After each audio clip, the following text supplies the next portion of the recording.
Hola chicos, ¿cómo están? Tengan ustedes muy buenos días. Por favor, me confirman por el chat si me logran escuchar con claridad.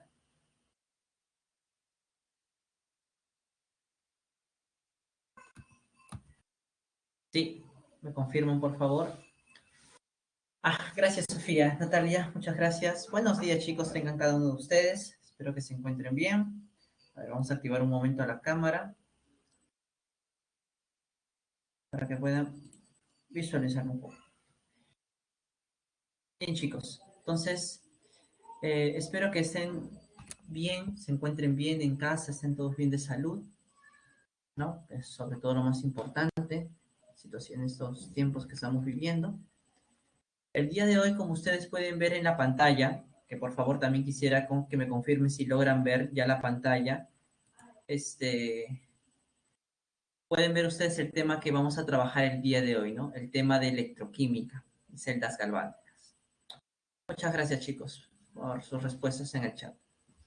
Bien, entonces vamos a iniciar sin más demora acerca de este tema, ¿no? Entonces, a ver, vamos a la presentación. Cuando nosotros hablamos de electroquímica, a ver, ¿qué podemos recordar? O esas palabras que nos pueden sugerir. Electro, bueno, electro tiene que ver de la electricidad, ¿verdad? Química, pues de la ciencia, obviamente, que estamos estudiando. Pero, ¿qué es lo más representativo en la química? Seguramente estás pensando en las reacciones, es lo básico, ¿no? La gente asocia química con reacciones, explosiones o cosas por el estilo, no sé por qué, pero bueno. Entonces, justamente la electroquímica es un campo de estudio de la físico-química que se encarga de estudiar la relación entre la corriente eléctrica y las reacciones químicas. Ahora, no cualquier reacción química, como ustedes están observando en pantalla, sino en las reacciones redox. Profesor, ¿y por qué tiene que ser una reacción redox? Pensemos un poquito. ¿Qué es la corriente eléctrica? ¿Qué entienden ustedes por corriente eléctrica? Tal vez podríamos pensar que es un flujo de electrones que van de un punto a otro, ¿no? Eso es la corriente eléctrica. Y yo te pregunto, ¿en qué tipo de reacciones químicas hay movimiento de electrones de una especie química a otra? Pues ya te habrás dado cuenta, Nicolás. Exacto, en la redox. En las reacciones redox. Por eso es que no en cualquier reacción química vamos a poder, o la corriente eléctrica va a poder ser partícipe. Solamente en las reacciones redox. Entonces, la electroquímica se encarga de estudiar la relación entre la corriente eléctrica y las reacciones redox. Esta relación puede ir en dos direcciones. La primera, que a partir de la corriente eléctrica yo provoque una reacción redox, ¿no? Gracias a esos conocimientos que se tienen hoy en día, pues hay diversas aplicaciones como la electrorefinación del cobre, donde por medio de la corriente eléctrica el cobre que se obtiene en los procesos mineros se purifica, se refina aún más, pero también se pueden usar en lo que es recubrimiento de algunas piezas con otros metales para darle un aspecto más estético. Ese tipo de procesos que usan la corriente eléctrica para provocar una reacción redox se les conoce como procesos electrolíticos o simplemente electrólisis. Ahora, la otra relación puede ser en sentido contrario, que la reacción redox genere corriente eléctrica. Entonces, en ese sentido, ya existen diversas aplicaciones y las más conocidas son las pilas y baterías que nosotros usamos en autos o en algún dispositivo electrónico en casa, ¿no? Ese tipo de procesos donde las reacciones redox generan, producen corriente eléctrica son llamados procesos galvánicos. Entonces, la electroquímica podemos resumirla como el campo de estudio en el cual se estudia la relación entre la corriente eléctrica y las reacciones redox. Pueden ser de dos tipos, esas relaciones. Los procesos electrolíticos, donde la corriente eléctrica genera una reacción redox, o los galvánicos, donde a partir de una reacción redox se genera corriente eléctrica, ¿no? Tal como ustedes observan en el dibujo. Bien, entonces, para poder iniciar el estudio de estos procesos que acabamos de ver, es importante tener ciertos conceptos básicos, tenerlos bien claros para poder entender cómo es que funcionan estos dispositivos, estos procesos, ¿no? Cómo se llevan a cabo. Primero, ¿qué se entiende por carga eléctrica? Si ustedes buscan en un diccionario, en la RAE, se van a dar cuenta que la carga eléctrica es la cantidad de electricidad que tiene un cuerpo. La cantidad de electricidad, sí, la cantidad de electricidad. Solamente que recuerda que la electricidad viene justamente de la carga que pueden tener este material. Y existen dos tipos de carga, las cargas positivas y las cargas negativas. Entonces, un cuerpo va a estar cargado eléctricamente cuando haya o cargas negativas en él o cargas positivas en él, en mayor cantidad que las otras. Entonces, recuerden que las cargas eléctricas se mide en la unidad de Coulomb en el sistema internacional, por favor, ¿ya? No se vayan a olvidar. Es el Coulomb.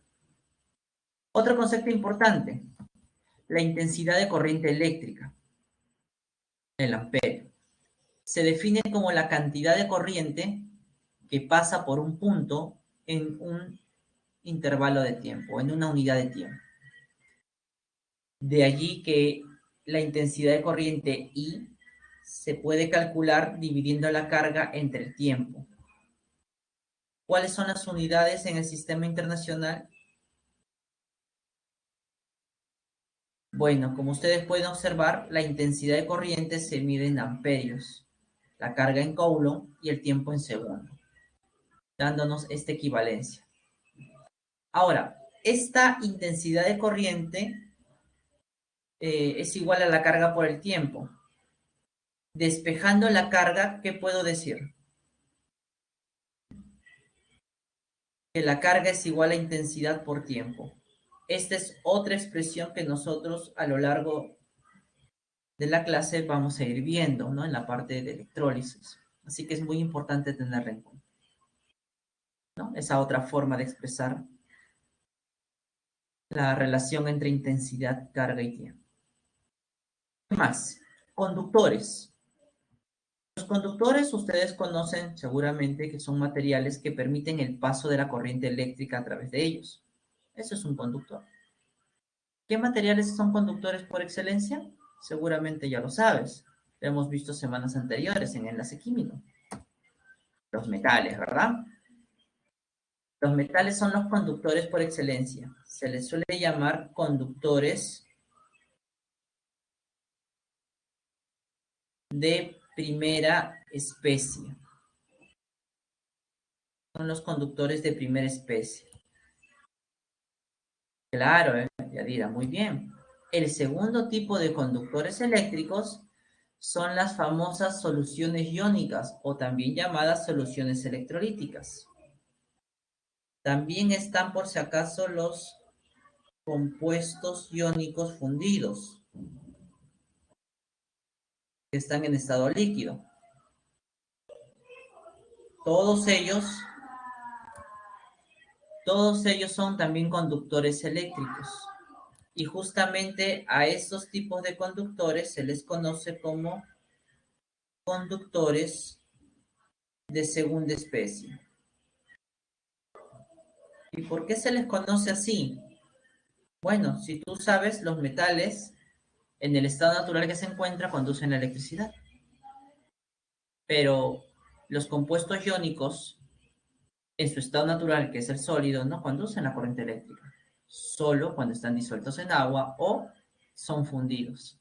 Por eso es que se les llama de segunda especie, de segunda generación. ¿Ya? Muy importante. Profe, ¿y por qué pueden conducir la electricidad? Muy sencillo, porque dentro de ellos, de los metales y de las soluciones iónicas, hay cargas en movimiento. Si tú te acuerdas, en los metales El enlace metálico se originaba por electrones deslocalizados. ¿Y qué son los electrones deslocalizados? Partículas cargadas en movimiento. En las soluciones iónicas, cuando un compuesto iónico se funde o se disuelve en agua, los iones quedan en libertad, moviéndose.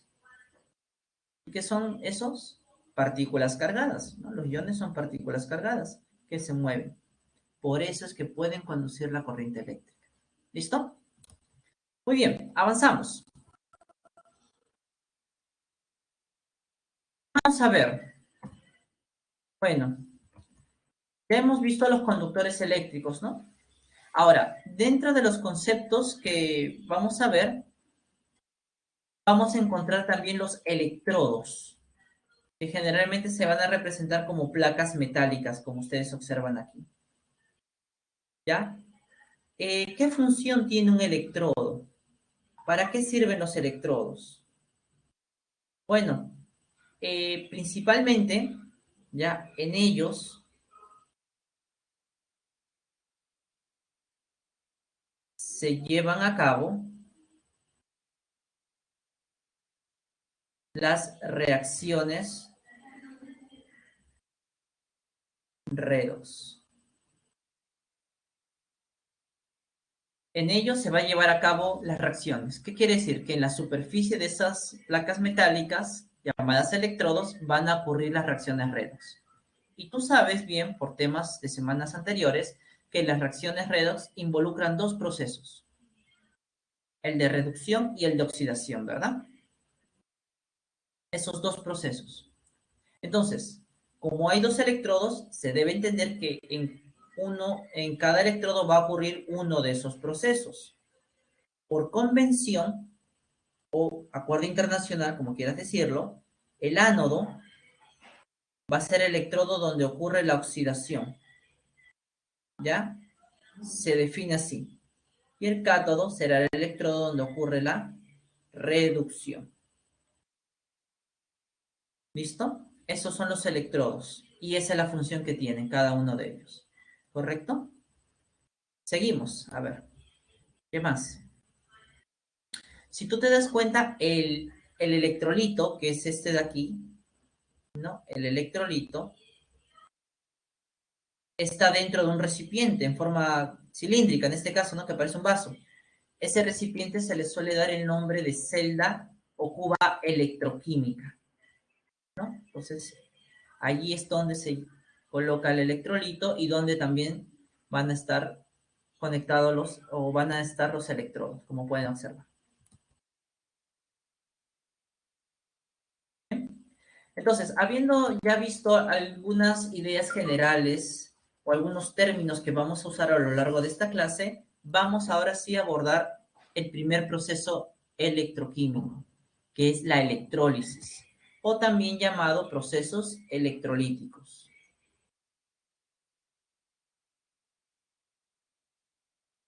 Veamos. Los procesos electrolíticos, como pueden ver allí, como ya bien les había comentado, son procesos en los que al circular corriente eléctrica sobre las sustancias se produce una reacción redox. Es decir, la reacción química es producida por la acción de la corriente eléctrica. Si no hay corriente eléctrica, no hay reacción redox. Entonces, como esta reacción, para que ocurra, necesita de un agente externo, esta reacción redox se le considera no espontánea.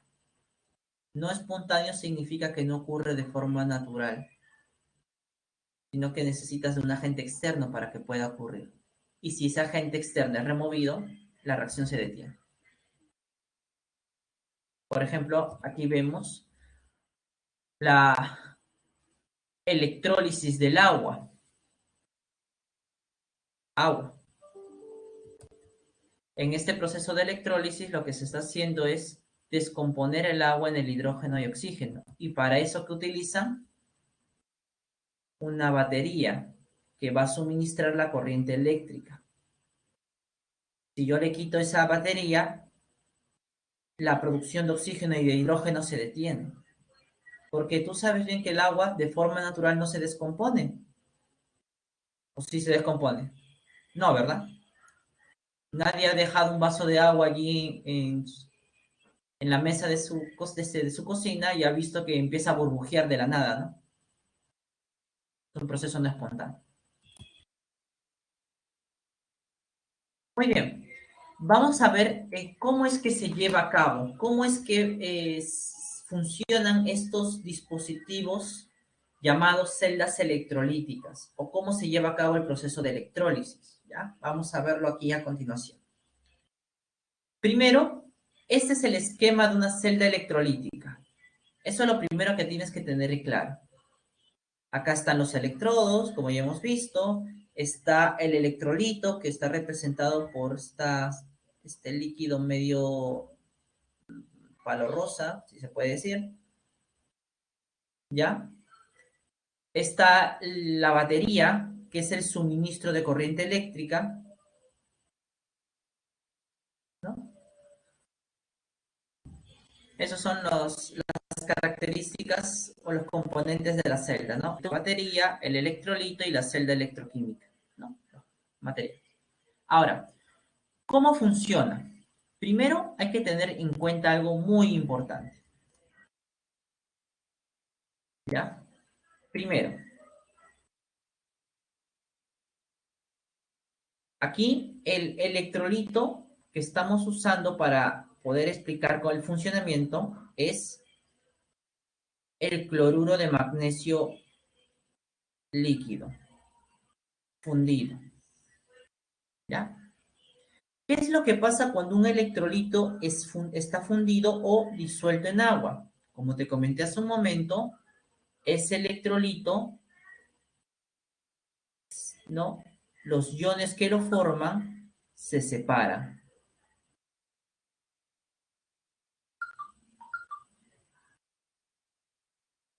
Se separan, ¿no? Los iones.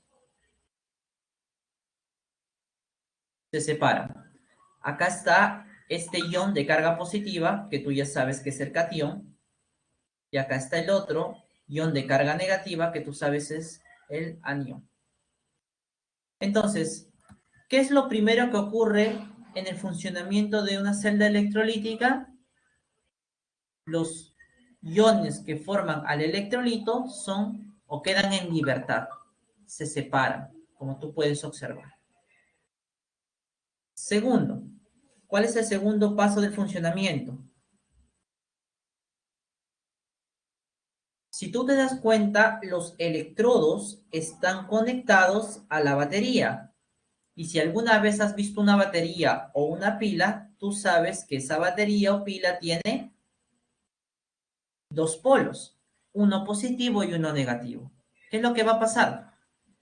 Pues el electrodo que está conectado al polo negativo se polariza de forma negativa. Y el que está conectado al polo positivo se polariza de forma positiva. Entonces, segundo paso, ¿qué es? Los electrodos se polarizan.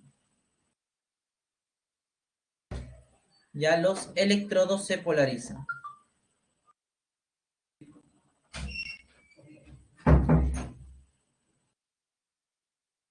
¿Qué más? Tercero, ¿qué pasa con los electrodos polarizados? A ver, si tú te das cuenta, yo tengo dos electrodos de cargas opuestas y tengo que están sumergidos en iones de carga opuesta. ¿Qué va a pasar? Las cargas opuestas se atraen.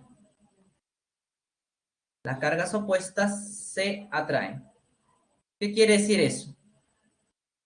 Que los cationes, que son las partículas cargadas positivamente, se van a mover, se van a dirigir, se van a sentir atraídas por el electrodo negativo.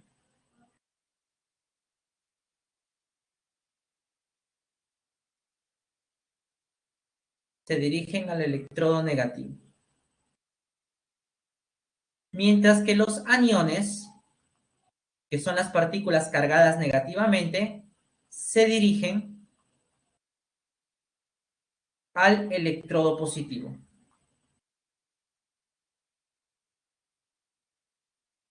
¿Y qué pasa cuando estos iones llegan a la superficie de los electrodos? ¿Qué habíamos dicho que ocurre en esos electrodos? ¿Te acuerdas? Hace un momento lo habíamos visto. ¿Qué ocurre en los electrodos? A ver. Correcto, Johan. Va a ocurrir la reacción de oxidación y de reducción. Exactamente. Eso es lo que va a ocurrir. En el caso del electrodo negativo, este electrodo negativo se conoce con el nombre de cátodo. Y como tú bien sabes, en el cátodo va a ocurrir la reducción. El electrodo positivo, como vemos en la figura, va a ser nuestro ánodo. Y aquí va a ocurrir la oxidación.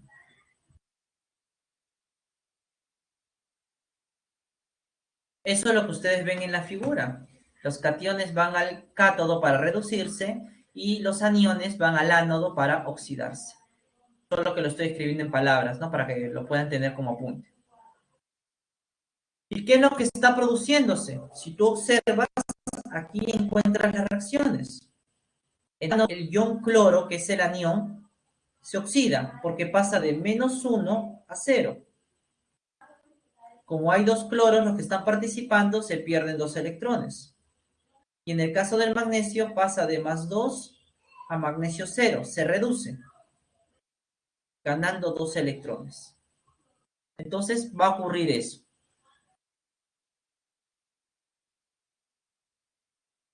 ¿Listo? Entonces de esa manera ocurren nuestros procesos. De esa manera es como funciona. Muy importante recordar lo siguiente. Muy importante. Los electrones fluyen de un electrodo a otro. Si tú te has dado cuenta, fluyen del ánodo al cátodo. Ya chicos, eso es importante recordar. Los electrodos siempre, los electrones van a fluir siempre del ánodo al cátodo. ¿Ya? Del ánodo al cátodo. Así es como funciona. ¿Cuándo se detiene el proceso? Cuando la cantidad de iones en el electrolito ya no es la suficiente, ¿no? Ahí se detiene. O cuando la batería se desgasta, en todo caso. ¿Listo, chicos? Eso es lo que ocurre. Hasta aquí. ¿Alguna duda o alguna consulta con respecto a lo que he estado exponiendo en estos 20 minutos? En la primera parte. ¿Alguna duda?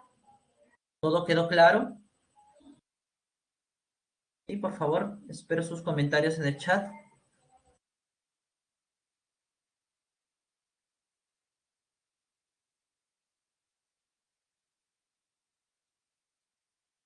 ¿Por qué van? Ya, dice, si los electrones tienen carga negativa, ¿por qué van hacia el cátodo? Ah, muy sencillo.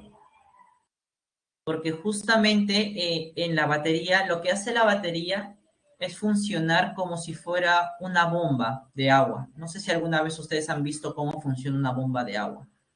Crea una diferencia de presiones y hace que el agua vaya de un lugar donde hay bastante agua hacia otro, que no hay agua. Esa batería funciona de una forma similar. Crea una diferencia de voltaje que hace que los electrones salgan del ánodo. Profe, pero ¿por qué del ánodo si es positivo? Ah, si tú te das cuenta, ¿quién va al ánodo? Los aniones. Y los aniones tienen un exceso de ¿qué? De electrones, ¿verdad?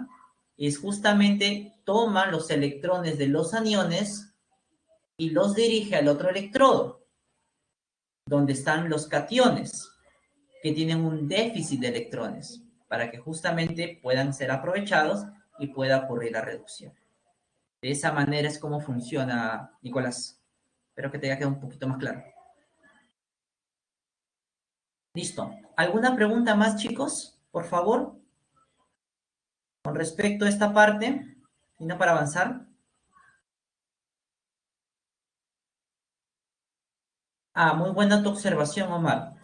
Generalmente, los electrolitos de sales fundidas En el ánodo generalmente se va a formar una sustancia gaseosa. Eso es cierto, Omar. Generalmente, ojo. Siempre va a ser en forma gaseosa y en forma diatómica, ¿no? Porque ustedes saben que la forma de los elementos en estado gaseoso es diatómica. Natalia me dice, el ánodo está cargado positivamente y el cátodo cargado negativamente desde el inicio. Al conectarse a las pilas, claro, lo polarizan. Crea esa diferencia de potencial y por eso lo hacen así. Así es, Natalia. Listo. ¿Continuamos o hay alguna pregunta más? Creo que no, ¿verdad? Ya, continuemos. Justamente con la pregunta que Omar estaba haciendo ahorita, vamos a empezar. Profesor, ¿y en el ánodo siempre se va a obtener un gas? Bueno, sí, eso es cierto, un gas se va a obtener, pero a veces puede obtenerse un líquido, a veces puede obtenerse una sustancia diferente a la que uno espera. ¿Cómo nosotros vamos a saber o a predecir qué productos se van a formar en un proceso de electrólisis? Eso va a depender mucho del electrolito. Vamos a ver algunos casos y a partir de esos casos sacaremos reglas prácticas, reglas generales para cualquier tipo de situación. ¿Ya? Veamos.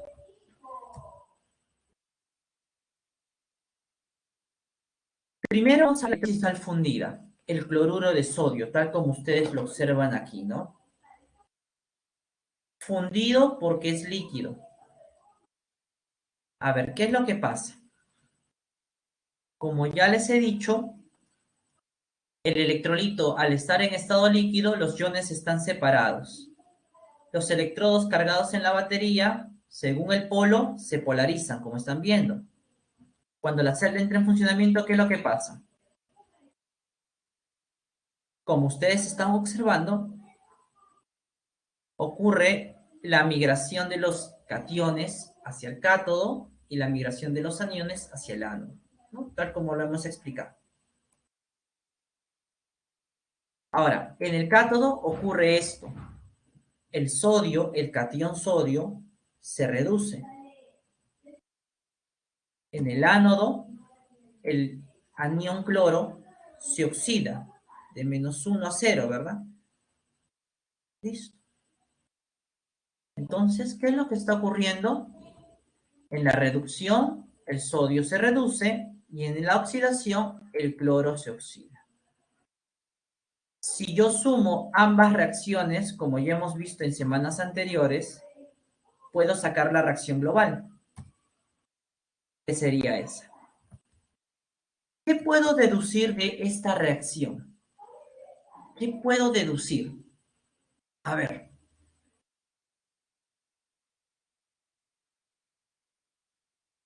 ¿qué puedo deducir? Pensemos. Cuando mi electrolito es fundido, o sea, está en estado líquido, ya se van a formar en el ánodo y en el cátodo algunas cosas.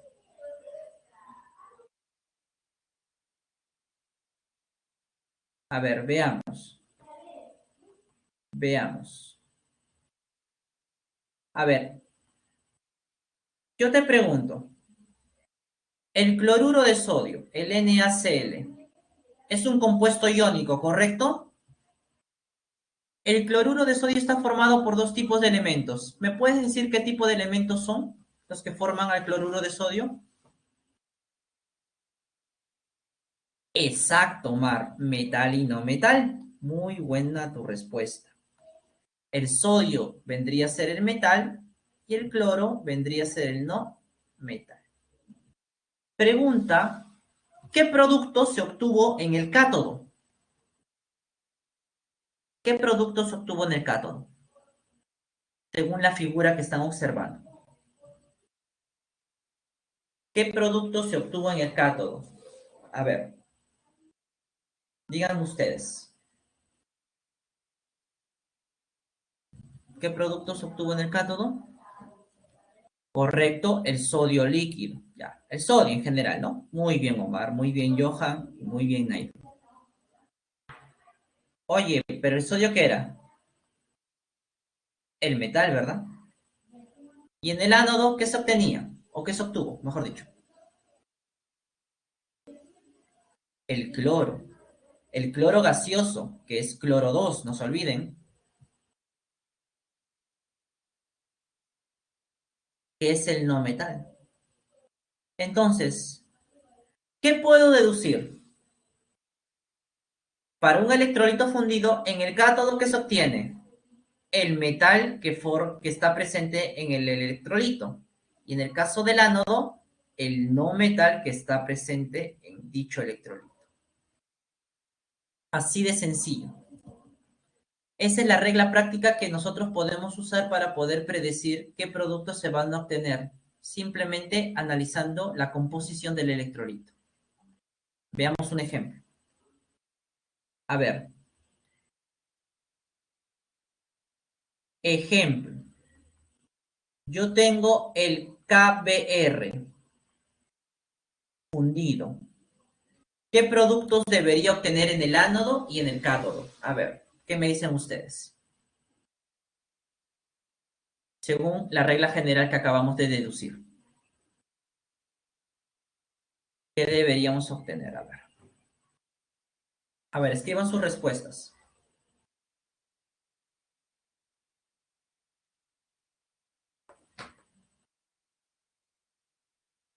Ya especifiquen en qué electrodo. Muy bien Natalia, muy bien Omar.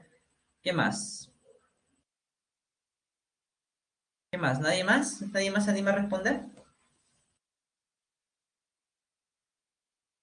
Veamos, entonces, si analizamos el electrolito, el potasio, el bromo es el no metal.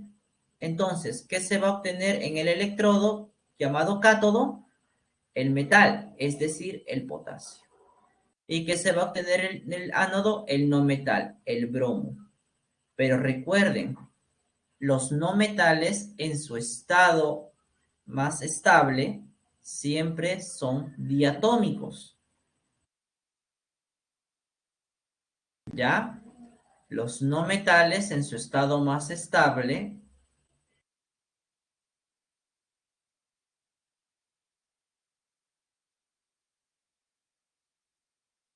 generalmente son diatómicos.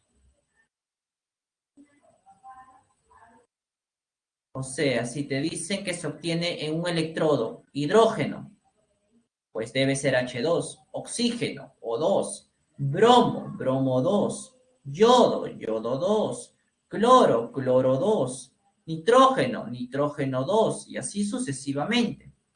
Es la forma más estable, por si acaso. Muy buen trabajo, chicos.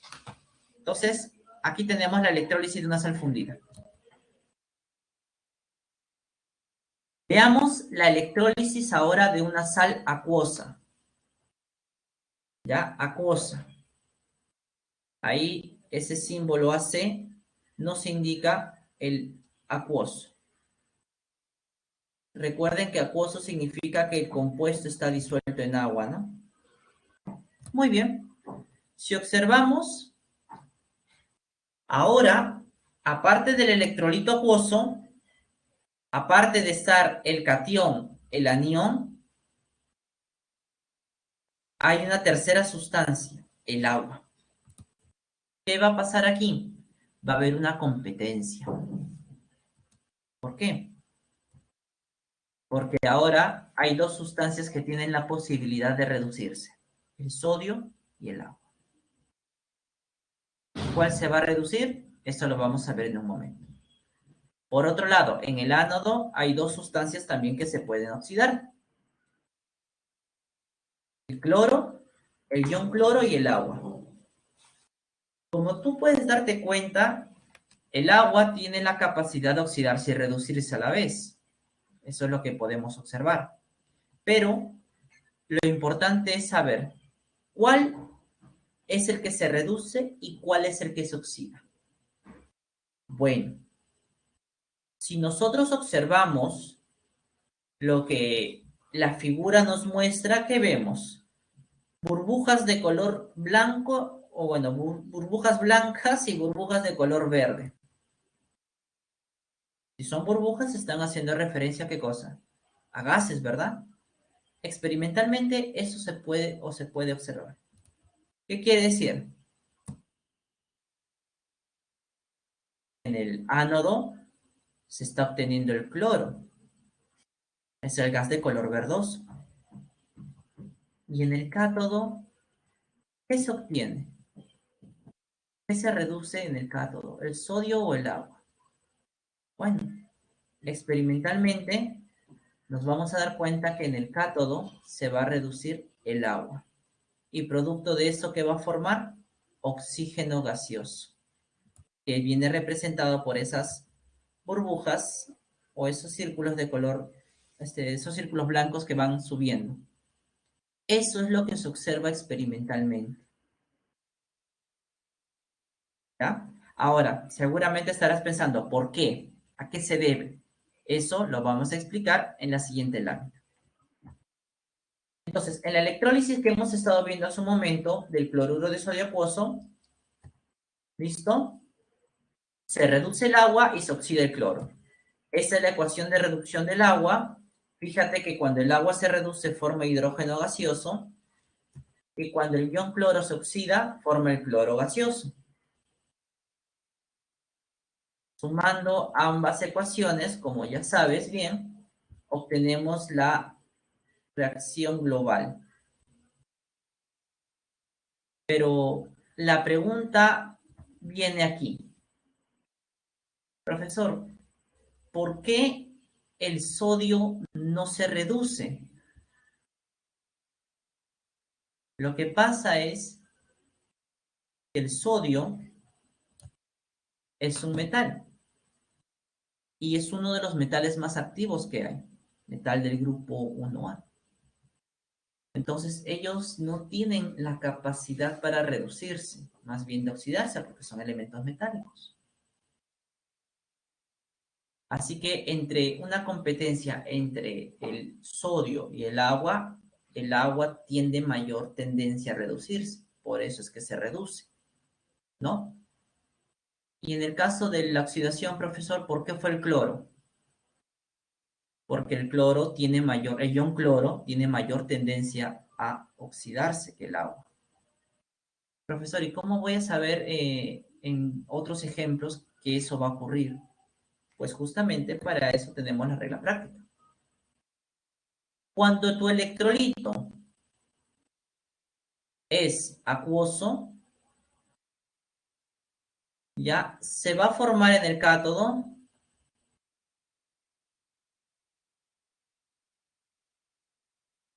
y en el ánodo lo siguiente. ¿Ya? Primero, en el cátodo, ¿qué se debe formar?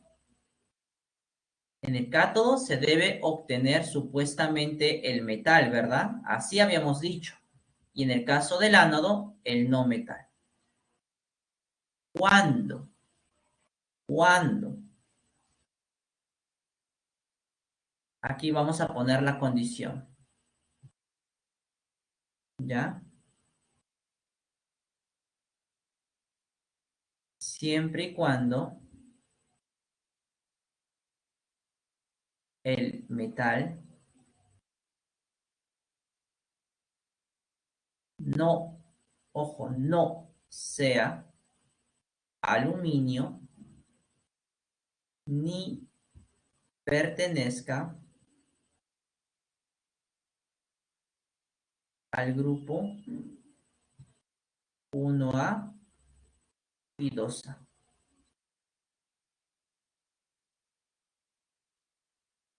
1A o 2A, disculpa. 1A o 2A. Entonces, en el cátodo se va a esperar obtener el metal siempre y cuando el metal no sea, ojo, bien claro lo estoy colocando allí, no debe ser aluminio ni del grupo 1A o 2A. Si tú te das cuenta, el metal que se iba a reducir o que estaba compitiendo para reducirse era el sodio. El sodio es del grupo 1A. Debería obtenerse sodio, pero como es del grupo 1A, El sodio no se reduce. Entonces, en su lugar, ¿quién se reduce?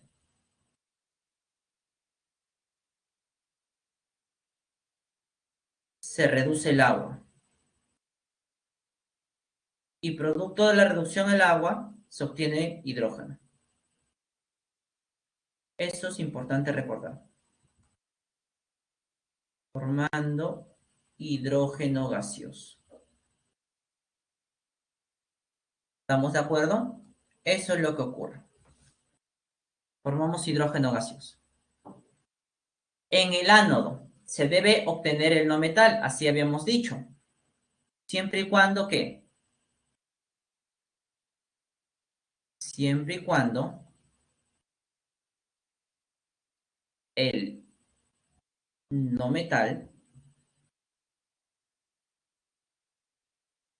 no use el máximo estado de oxidación. Si tú te das cuenta, analizamos al ion cloro. ¿El cloro qué carga tiene aquí? ¿Qué estado de oxidación? -1, ¿verdad? ¿Está usando el máximo estado de oxidación del cloro? No, porque el máximo ¿cuánto es? ¿Te acuerdas? El máximo estado de oxidación del cloro es... Muy bien, Omar, 7. Entonces, como no está usando el máximo estado de oxidación, el ion cloro aún puede oxidarse. Es por eso que en el ánodo se está obteniendo cloro. Profe, ¿y qué hubiera pasado si el cloro está usando el máximo estado de oxidación? Ah, allí viene lo contrario.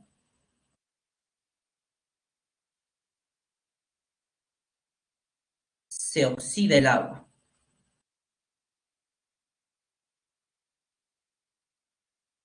Formando oxígeno gaseoso, tal como ustedes observan allí en la pantalla. Entonces, chicos, estas reglas prácticas van a ser muy importantes para nosotros. Sé que ahorita puede costar un poquito entenderlas, pero vamos a ver diversas situaciones para poder entender.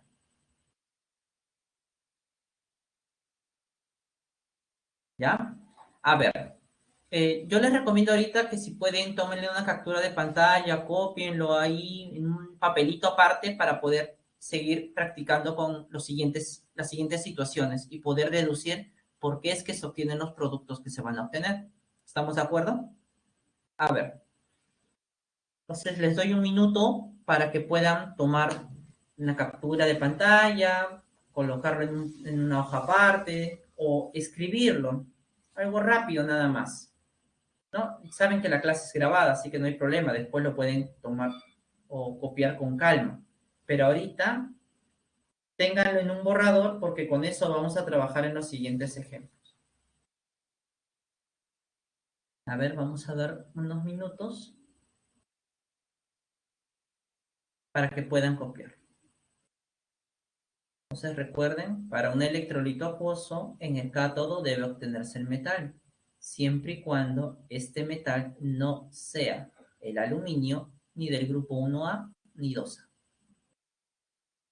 Si fueran de esos grupos, entonces, en vez de reducirse el metal o de obtenerse el metal, se va a reducir el agua, formando el hidrógeno.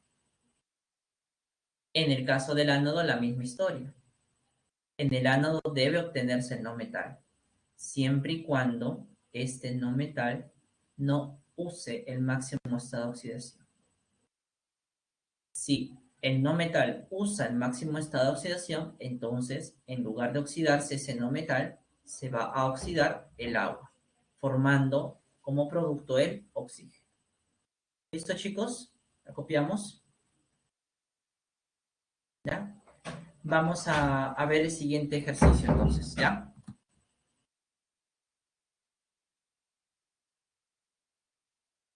Tengo el sulfato de sodio acuoso. Ojo, otro electrolito acuoso.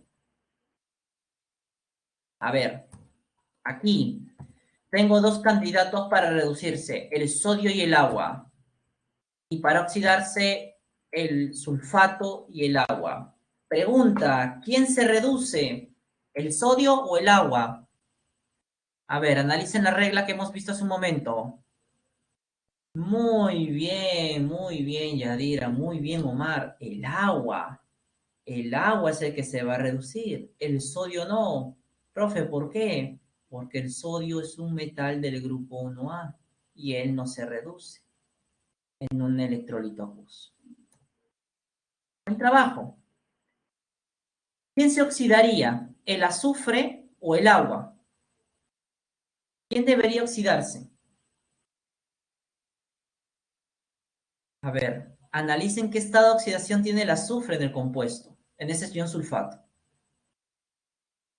También me dicen el agua.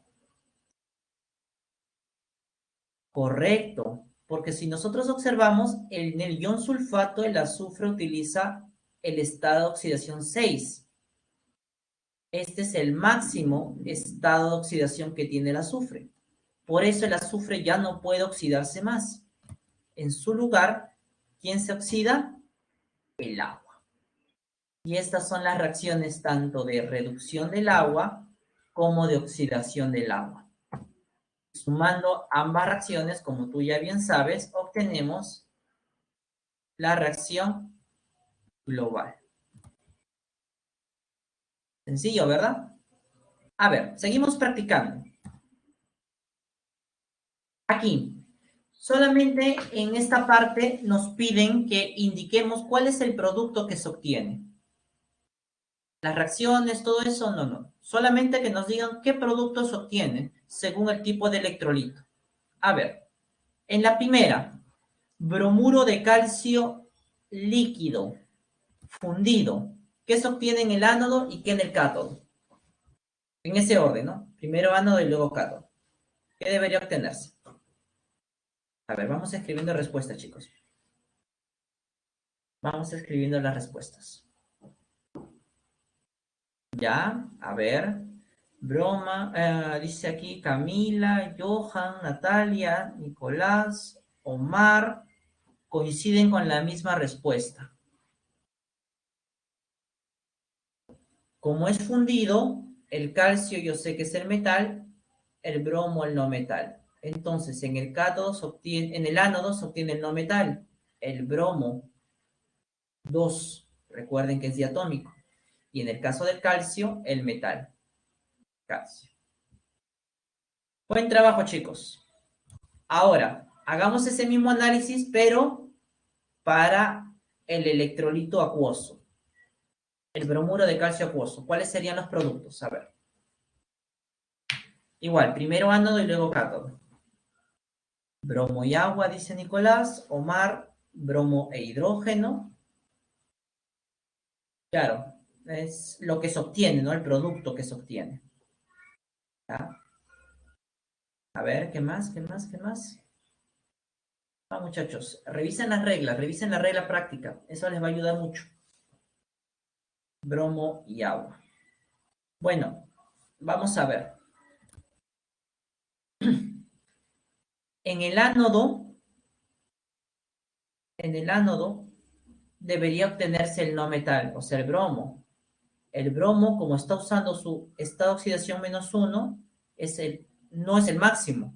Por lo tanto, el bromo se oxida. Correcto, buen trabajo. En el cátodo debería obtenerse el metal, pero como este metal es del grupo 2A, no se reduce. ¿Quién se reduce en su lugar? El agua. ¿Y qué forma el agua cuando se reduce? El hidrógeno gaseoso. Entonces allí a Nicolás, a Alejandra, yo les entiendo cuando pusieron el agua. El agua se reduce, está muy bien, pero aquí nos pedían el producto, o sea, ¿qué se obtiene de la reducción del agua? Y eso sería el hidrógeno, ¿ya? Para complementar su respuesta. Pero buen trabajo igual, buen trabajo. Tercero, ¿cuál sería? El cloruro de níquel acuoso.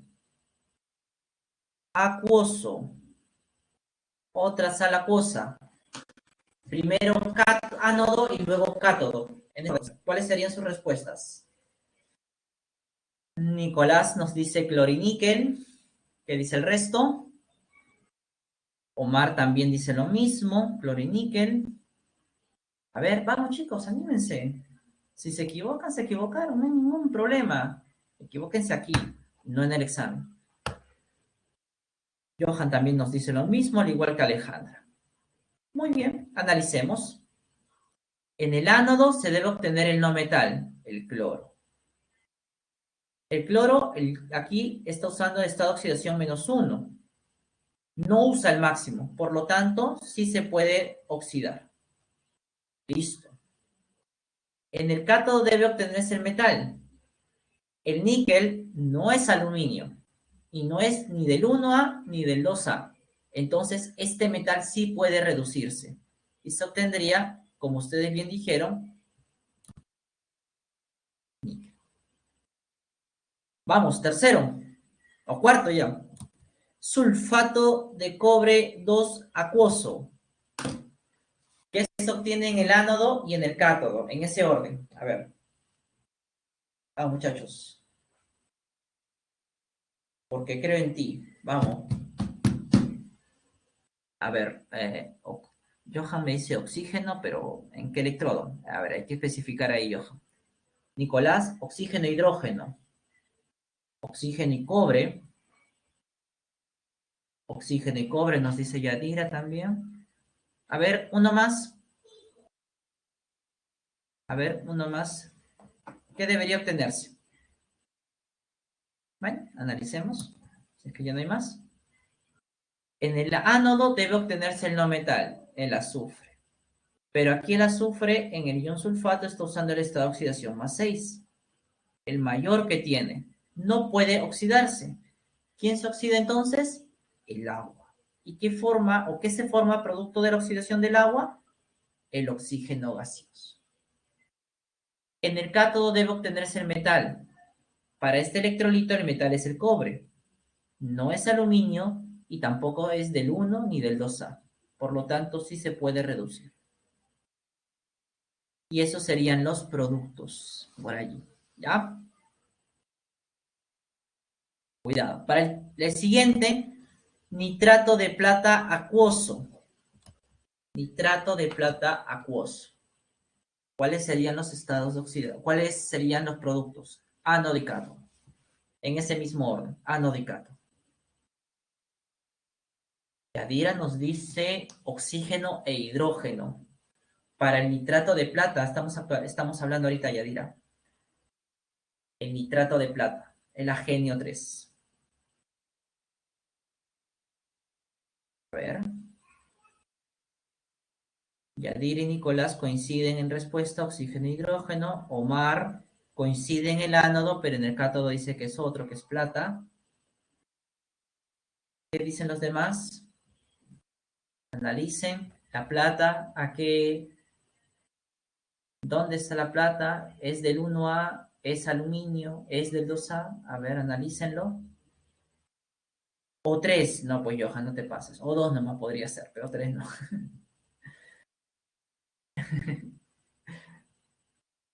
No te preocupes, no te preocupes. A ver, analicemos. En el ánodo debe obtenerse el nitrógeno. Pero aquí el nitrógeno está usando el máximo estado de oxidación, 5. Ya no puede oxidarse más.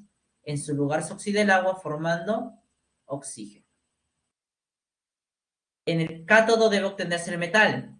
La plata no es el aluminio, no es del 1A y tampoco del 2A. Perfecto. Entonces la plata sí puede reducirse. Y es lo que se obtiene. El último, ya para dar el receso, ¿cuál sería el último? En el sulfato de aluminio acuoso.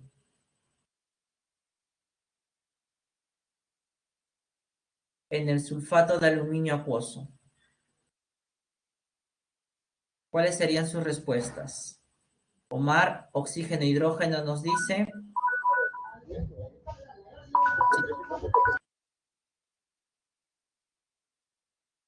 Ya.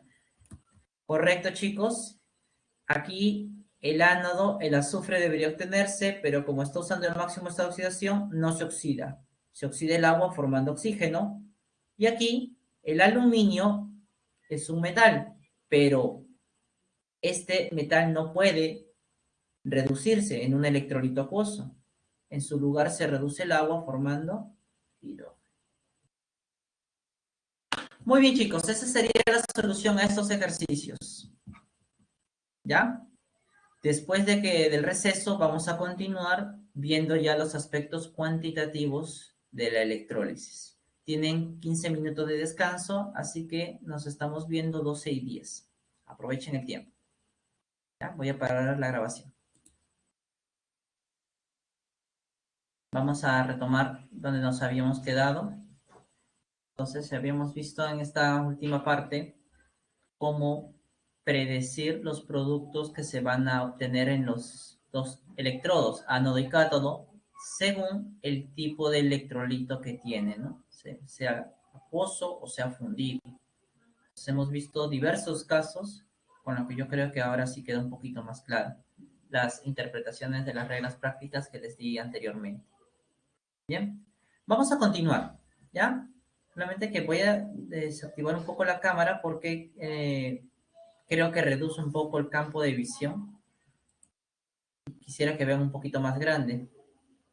Pues no se logra visualizar por allí. ¿Ya? ¿Me confirman, por favor, si me logran escuchar con claridad?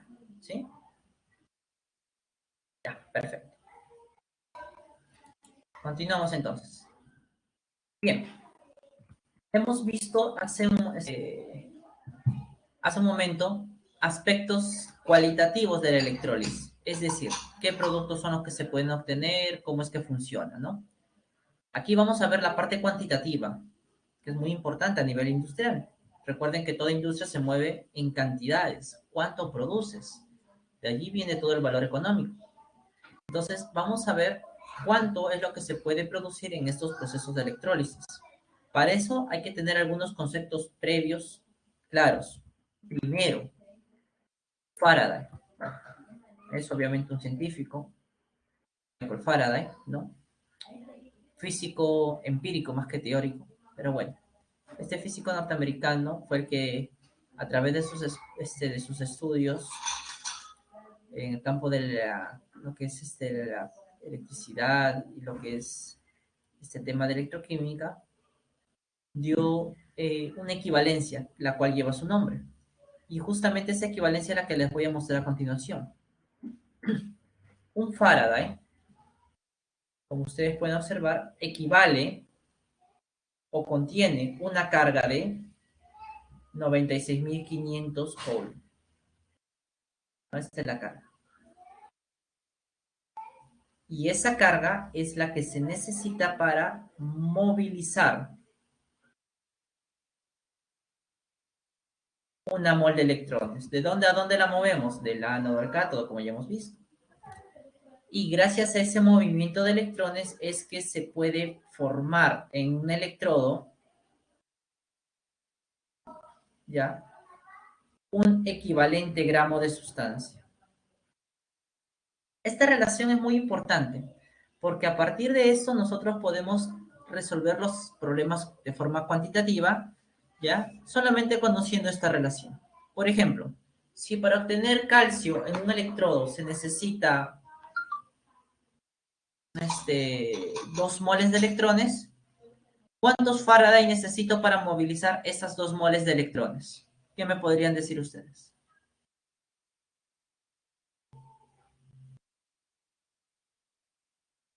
A ver, vuelvo a repetir la pregunta, capaz muy rápido la dije. Si para obtener calcio en una celda electrolítica se requieren de 2 moles de electrones. Si es así, ¿cuántos Faraday son necesarios para movilizar esos 2 electrones? Correcto, chicos, 2 Faraday. Así de sencillo. Otra forma de interpretar esta relación, ¿no? Si para una celda galvánica trabaja con 0.1 Faraday. ¿Cuánto es la carga suministrada?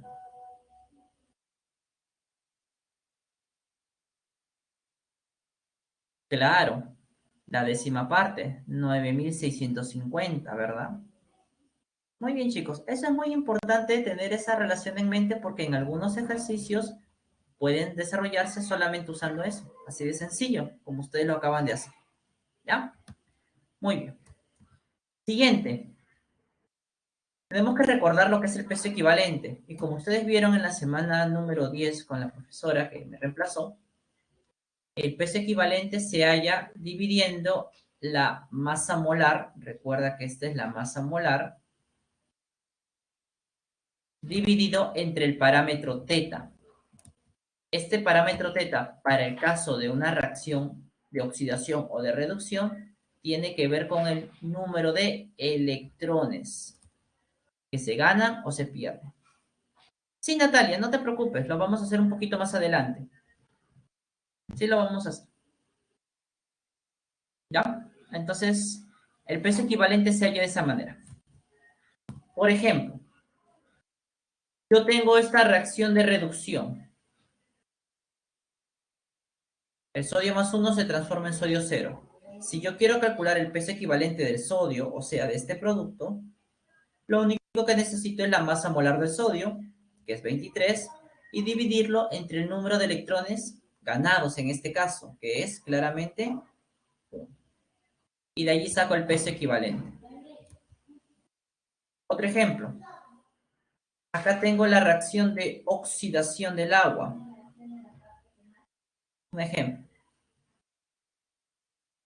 Entonces, si yo quiero hallar el peso equivalente del oxígeno, que es el producto, necesito la masa molar del O2, que es 32 gramos por mol, y dividirlo entre el número de electrones que en este caso se han perdido, 4, dándonos un resultado de 8, tal como ustedes observan ahí.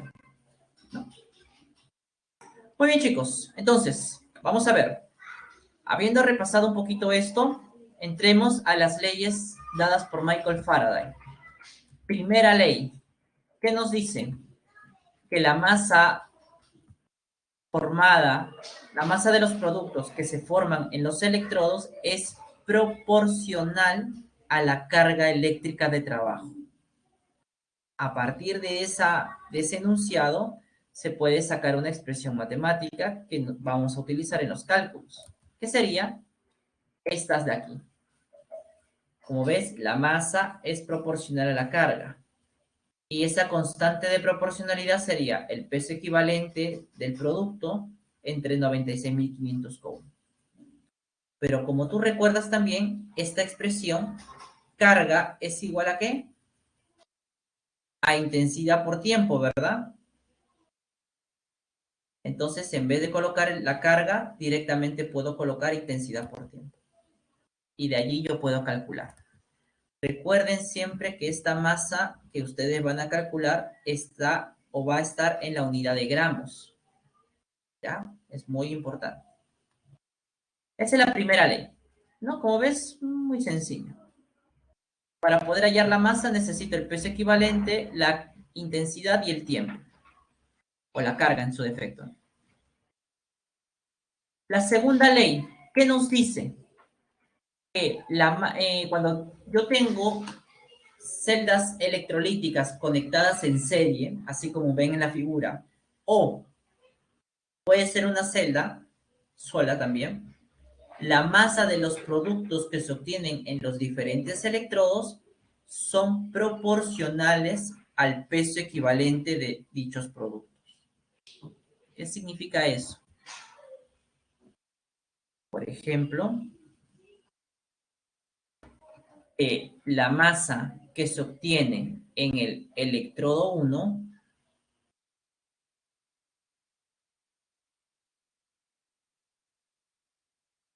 es proporcional a su peso equivalente y debe ser esa proporción igual a la masa del producto que se obtiene en el electrodo 2 sobre el peso equivalente de dicho producto.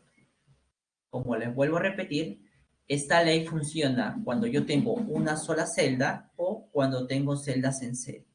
Por ejemplo, aquí yo tengo 3 celdas en serie y en los cátodos se están obteniendo estos 3 tipos de metales, como ustedes observan. ¿Yo puedo relacionar la masa de esos 3 metales que se han formado en esos 3 electrodos? Claro que sí. ¿Cómo sería la expresión? Y lo voy a poner arriba, ¿ya? La masa de oro que se obtiene en el primer electrodo sobre el peso equivalente gramo del oro es igual a la masa de zinc que se obtiene en el otro electrodo sobre el peso equivalente gramo del zinc. Y esto a su vez es igual a la masa de plata que se ha formado en el otro electrodo entre su peso equivalente gramo de plata.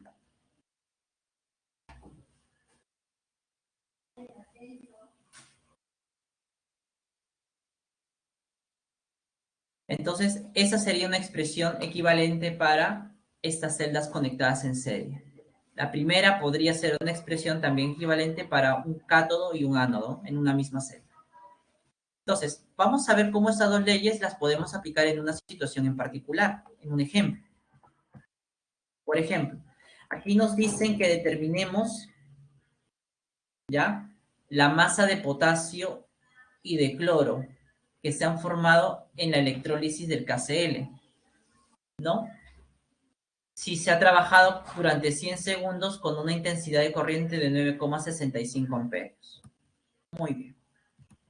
Lo primero que tengo que hacer para poder resolver estos problemas de cantidad es escribir las reacciones de reducción y de oxidación. Tengo que escribirlas. Y tal vez estarás preguntándote, profesor, ¿y cómo voy a hacer eso? Muy sencillo. Tú sabes que en el cátodo, para un electrolito fundido, el metal debe formarse, ¿verdad? Yo te pregunto, el potasio en el KCl, ¿qué estado de oxidación tiene? ¿Qué estado de oxidación tiene el potasio en el KCl? +1. Muy bien, muchachos.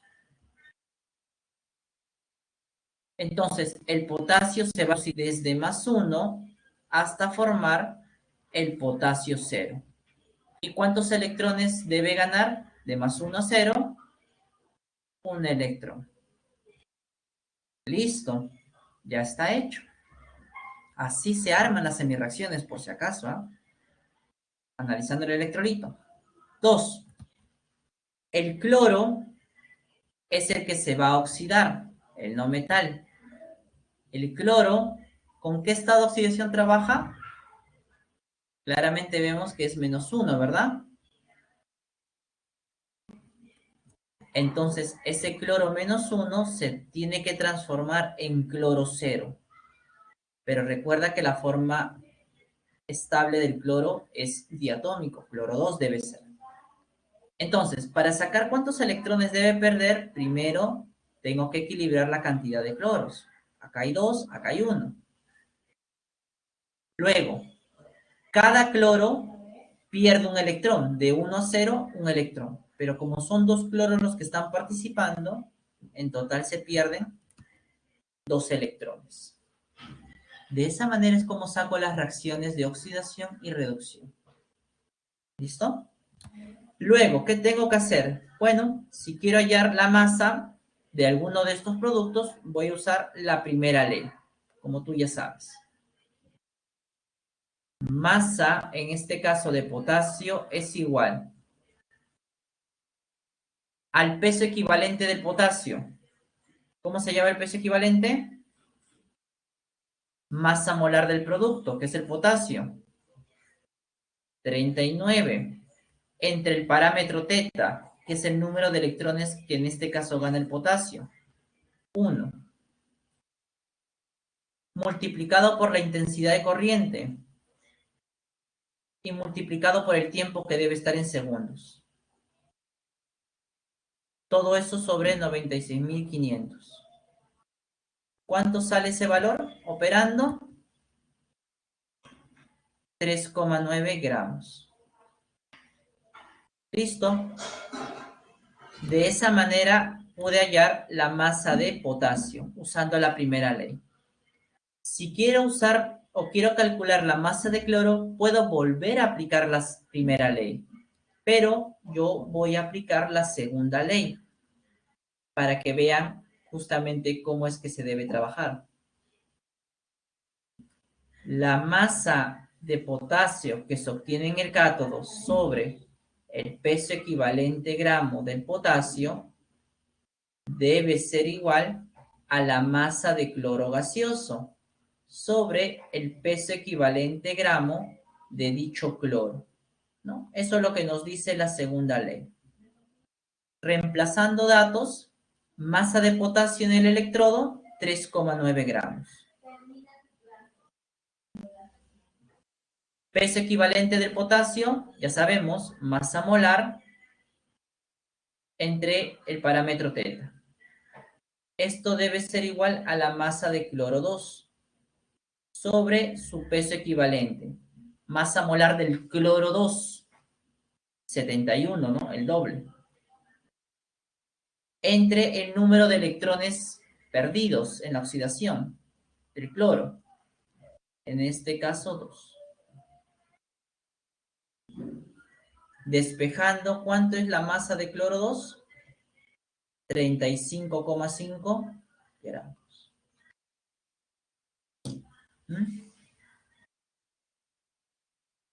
Natalia, no. Como les repetí, como les decía, la segunda ley se puede aplicar para celdas conectadas en serie, pero también para una misma celda. Y lo que relaciono son las masas de los electrodos, ¿no? La masa de los productos que se forman en los electrodos, como acabo de hacerlo ahorita, ¿ya? Puedes aplicarlo también en una celda. Muy bien, chicos, hasta aquí hemos visto todo lo relacionado con la parte de electrólisis, porque ya empiezan los procesos galvánicos. No sé si tuvieron ustedes alguna duda con respecto a la parte de los cálculos en electroquímica o en electrólisis.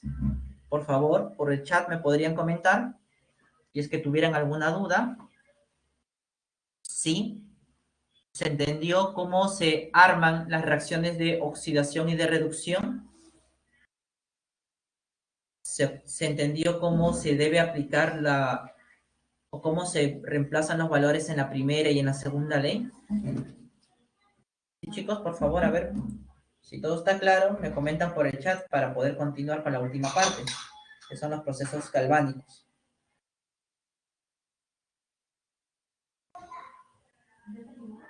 Muy bien, gracias Natalia por responder.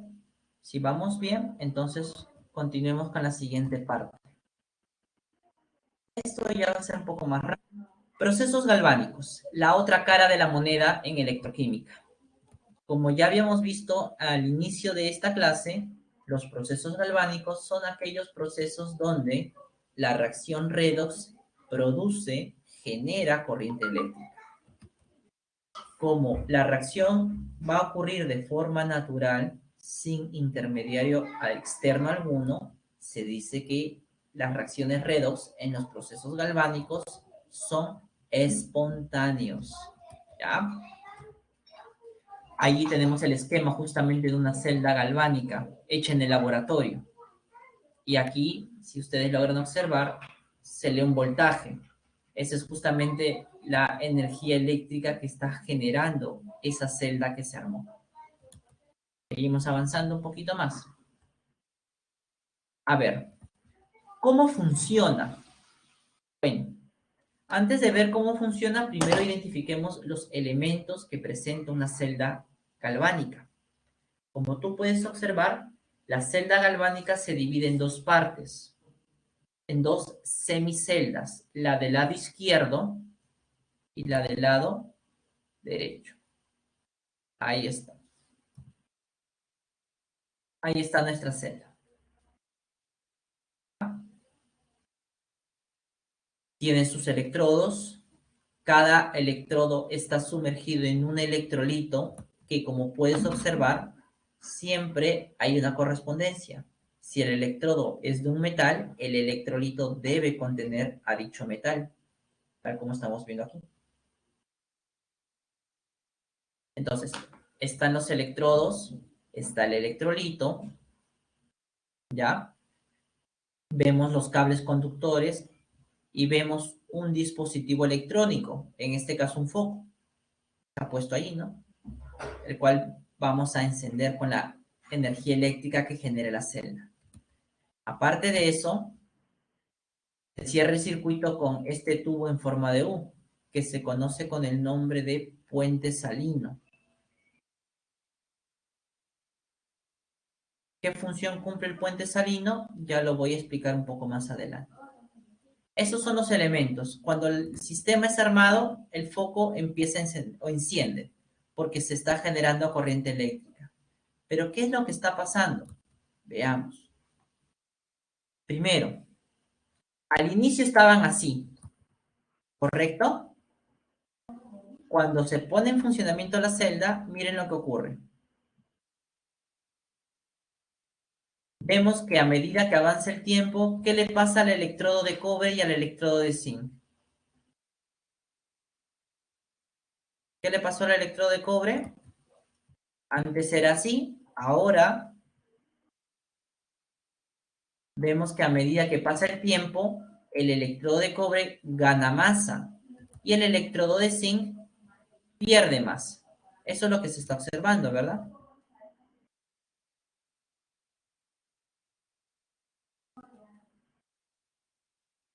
Entonces, aquí estamos viendo que este electrodo está ganando masa. Gana masa. El otro electrodo, como hemos visto, pierde masa.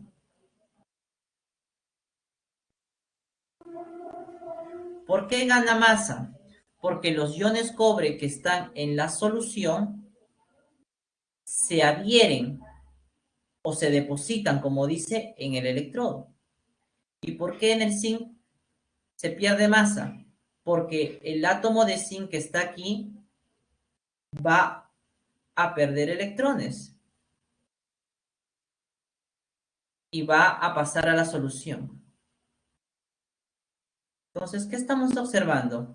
De forma experimental, nosotros podemos darnos cuenta que en este electrodo que está ganando masa, para que el cobre 2 se transforme en cobre 0, tiene que ocurrir un proceso de reducción. Quiere decir, señores, que el cobre es el cátodo. Mientras que en el ánodo, al perderse masa, vemos que pasa de zinc 0 a zinc más 2. Está actuando como ánodo. Eso es lo que sucede con los electrodos. ¿Cuáles son esas semirreacciones? Pues ahí las tenemos. El cobre más 2 se transforma en cobre 0 y gana 2 electrones. El zinc 0 se transforma en zinc más 2 y pierde 2 electrones. ¿Qué más podemos observar? ¿Qué signos tienen los electrodos? Bueno, los tenemos. El ánodo va a ser el electrodo negativo, el cátodo el electrodo positivo. Profesor, ¿por qué? ¿A qué se debe eso? Yo te pregunto, ¿de qué electrodo nacen los electrones? ¿Del ánodo o del cátodo? ¿De dónde salen los electrones y a dónde se dirigen? ¿De dónde salen y a dónde se dirigen? ¿Del cátodo hacia el ánodo? Seguro. ¿De dónde salen? Del ánodo, ¿verdad? Porque ¿qué es lo que pasa? Cuando el zinc se oxida, estos dos electrones salen por acá, por el conductor externo, salen los dos electrones. Hacen, como pasa corriente eléctrica, hacen que el foco se prenda y continúan su camino.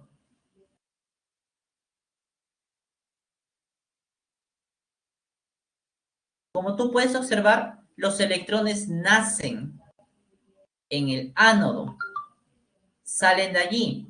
Entonces, por eso se le da la carga negativa. Y el otro electrodo sería el de carga positiva, ¿ya? Por eso es que cambia los signos de los electrodos en la celda galvánica, ¿ya? Por el origen de dónde están saliendo los electrones. Entonces, cuando todo ese sistema está en funcionamiento, como has visto, se va a ir perdiendo masa en los electrodos porque van ocurriendo la oxidación en el zinc, en el caso del cobre, aumenta la masa porque ocurre el proceso de reducción. Esa oxidación y esa reducción hacen que los electrones se muevan por un cable externo. haciendo que pueda encender un dispositivo electrónico, en este caso un foco. De esa manera es como funciona. ¿Cuándo deja de funcionar la celda? Cuando el electrodo anódico desaparece, ¿no? Se disuelve completamente. O cuando el puente salino se desgasta. Así es, muchachos, cómo funciona. ¿Listo? Así es como funciona la celda. Así es como se genera la corriente eléctrica. ¿Estamos de acuerdo hasta aquí? ¿Sí? Vamos a continuar entonces un poquito más. Aquí tenemos la misma celda, solamente que la estamos analizando desde el punto de vista atómico, para que puedas tener un grado de entendimiento mucho mayor del fenómeno. Acá está el puente salino igualito. ¿Qué es lo que pasa? El ánodo, ya sabemos que es el electrodo que pierde masa. ¿Por qué pierde masa? Acá lo estamos viendo. El zinc pierde sus electrones, se transforma en zinc más 2 y el zinc más 2 es soluble en el agua. Por eso es que pasa al electrolito. Por eso a medida que va pasando el tiempo, cada vez más átomos de zinc pasan al estado líquido, o a la solución, disculpa. Por eso pierde masa. El cátodo es el electrodo que gana masa. ¿Por qué gana masa? Porque como observamos, los electrones que salen del ánodo se dirigen al cátodo. Y cuando un ion cobre que está en la solución entra en contacto en la superficie, capta esos electrones y se adhiere. Y eso ocurre con varios iones cobre. Poco a poco se adhieren a la superficie, haciendo que gane masa, pasando del estado acuoso al sólido, como estamos observando aquí. Profe, ¿y el puente salino qué función cumple? Bueno, como te comenté hace un momento, el puente salino va a cumplir dos funciones. La primera es cerrar el circuito. Es un circuito eléctrico. Tú sabes que debe estar cerrado para que pueda pasar la corriente eléctrica. Se cierra. Y número dos, observa lo siguiente. A medida que avanza el tiempo, varias cargas positivas, varios iones zinc pasan a la solución. Aumenta. Entonces, el puente salino, para evitar que haya un exceso de cargas positivas, entrega cargas negativas. ¿De dónde las saca esas cargas negativas? Pues justamente este tubo de vidrio en forma de U, en su interior tiene una solución electrolítica que tiene cationes y aniones, como en este caso el KCl. De allí pasa, ¿no? Por unos tapones, como observas aquí. Y de esa manera equilibra la carga en la semicelda anódica. Por el otro lado, si tú observas, a medida que avanza el tiempo, en la solución disminuye la cantidad de cargas positivas. ¿Qué hace el puente salino? Aporta las cargas positivas que sean necesarias para mantenerlas en equilibrio. En conclusión, entonces, ¿qué hace el puente salino? Equilibra cargas en cada semicelda. Eso es lo que hace el puente salino, chicos, ¿ya? Y es importante tenerlo en cuenta. De allí nos pueden sacar preguntas. Bien. Una vez más hemos visto cómo funciona. Esta es la reacción global. ¿Listo? Y justamente la celda galvánica que nosotros hemos visto hace un momento la podemos representar de una forma más abreviada, usando el diagrama de celda. ¿Y cómo se representa una celda galvánica usando este diagrama? Aquí lo tienes, para la celda que hemos hecho. Tú te das cuenta, este diagrama de celda siempre va a tener en la parte central dos barras oblicuas que representan el puente salino. Todo lo que esté al lado izquierdo de estas dos barras oblicuas va a representar la semicelda anódica. Y todo lo que esté del lado derecho va a representar la semicelda catódica, ¿no? Y si tú te das cuenta, las semiceldas estaban formadas por el electrolito y por el electrodo, ¿verdad? Bueno, en los extremos se van a colocar siempre los electrodos, que como ves están en estado sólido. Y separado por una barra oblicua, en la parte central van a estar presentes, ¿qué cosa? Los electrolitos, tal como aquí te voy a poner.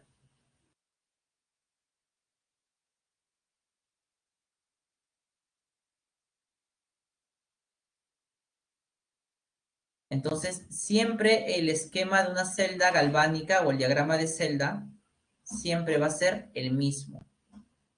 Profesor, ¿siempre a la izquierda va a ser el ánodo y a la derecha el cátodo? Sí, siempre va a ser así. ¿Ya? De esa manera es como se representa, ¿no?, nuestro diagrama de celda. Ahora, ya que hemos visto cómo funciona, ya que hemos visto cómo representarla de una forma abreviada, hay algo muy importante que estamos dejando. Dos cosas importantes. La primera, profesor, nosotros vimos que como el cobre ganaba masa, es el que se reduce. Y el zinc, como perdía masa, es el que se oxida. Pero en un ejercicio, ¿cómo yo voy a saber realmente quién se oxida y quién se reduce? ¿Me van a decir acaso que tal electrodo gana masa y tal electrodo pierde? No necesariamente. Pero hay una manera que nosotros vamos a utilizar para poder identificar qué electrodo sería nuestro ánodo y cuál sería nuestro cátodo. Para eso tenemos que recurrir a las tablas de potenciales. Y como tú ves aquí, esta observación que aparece aquí, cuando un electrodo tenga un potencial de reducción estándar mayor, significa que ese material o ese electrodo tiene la tendencia a reducirse. Es decir, tiene la tendencia a actuar como un cátodo. Por ejemplo, observa aquí esta tabla, ¿no? Aquí se muestran los diversos potenciales de reducción estándar para diversos elementos. Ubiquemos al zinc. Acá está el zinc. Y su potencial de reducción es menos 0,76. Ahora ubiquemos al cobre 2, que está acá arriba. Y su potencial de reducción es más 0,34. Yo te pregunto, ¿quién tiene mayor potencial? ¿O cuál de los dos tiene mayor potencial? ¿El cobre o el zinc? ¿Tú qué dices? A ver, ¿quién tiene mayor potencial? El cobre, porque tiene un valor positivo, mientras que el zinc tiene un valor negativo. Por eso es que el cobre se reduce y el zinc se oxida. De esa manera lo podemos identificar. Profesor, ¿y la tabla me la van a dar de dato? Pues obviamente toda la tabla no. Te darán los potenciales de los electrodos que te estén preguntando para que tú puedas hacer la comparación. ¿Listo? Entonces eso es muy importante también recordar. Fuerza electromotriz. Si tú te das cuenta, los electrones fluyen del ánodo al cátodo, tal como hemos mencionado. La pregunta sería, ¿por qué? ¿Qué hace que esos electrones se muevan? Pues justamente la diferencia de potenciales eléctricos que hay en cada uno de ellos. ¿Cómo, profesor? No lo entiendo. Veamos un ejemplo. Acá hay una rampa, allá hay una pelotita, que hay dos puntos, A y B. Yo te pregunto, ¿qué es más ¿Cuál es lo natural? ¿Que la pelotita vaya de A hacia B o que la pelotita vaya de B hacia A? ¿Cuál sería lo natural?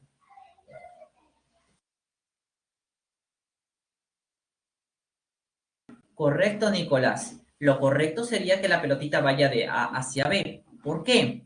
Porque en A, como tú bien sabes por el curso de física, hay un mayor potencial, mayor energía potencial.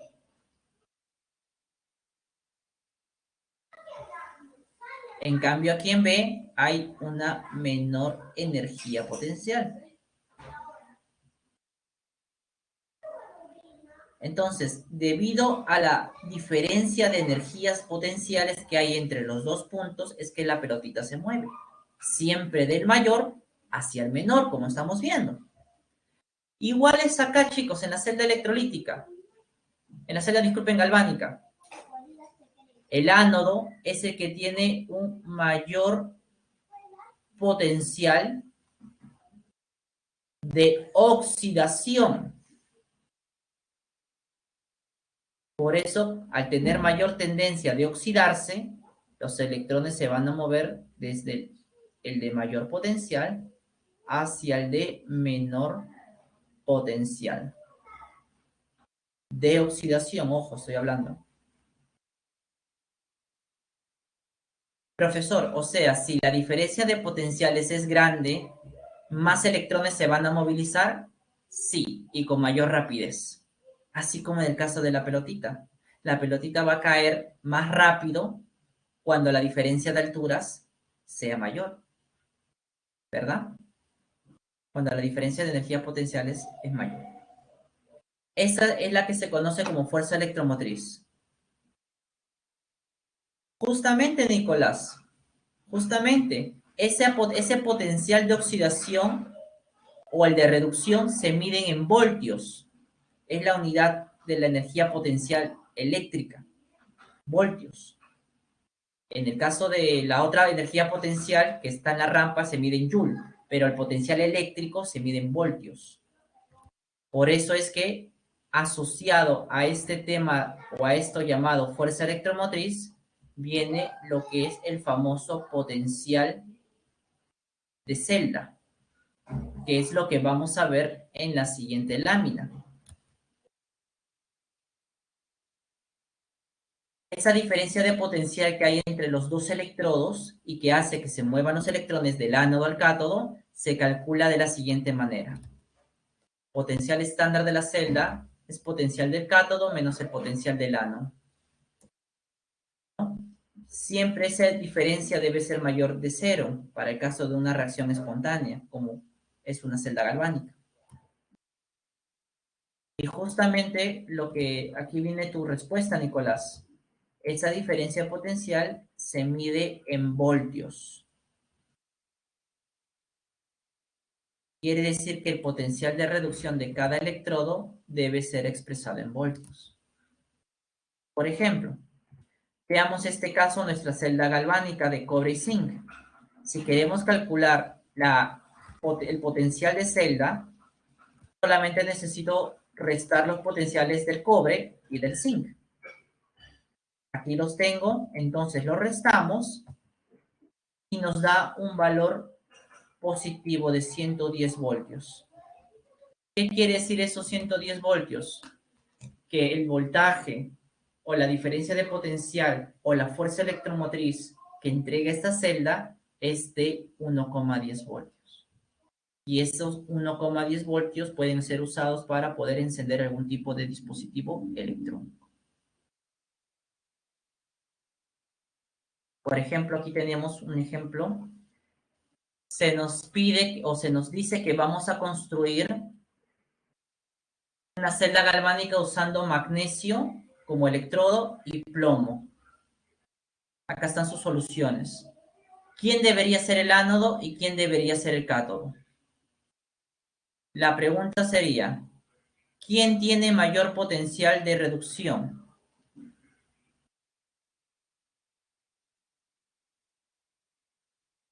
¿Cuál sería su respuesta, chicos? ¿Quién de los dos tiene mayor potencial de reducción? El plomo.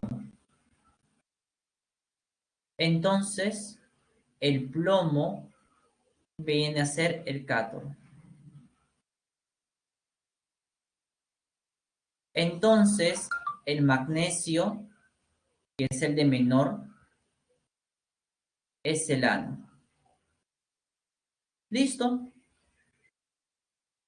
Te piden el potencial estándar de la celda. Muy bien. El potencial estándar es potencial estándar de reducción del cátodo menos el potencial estándar de reducción del ánodo.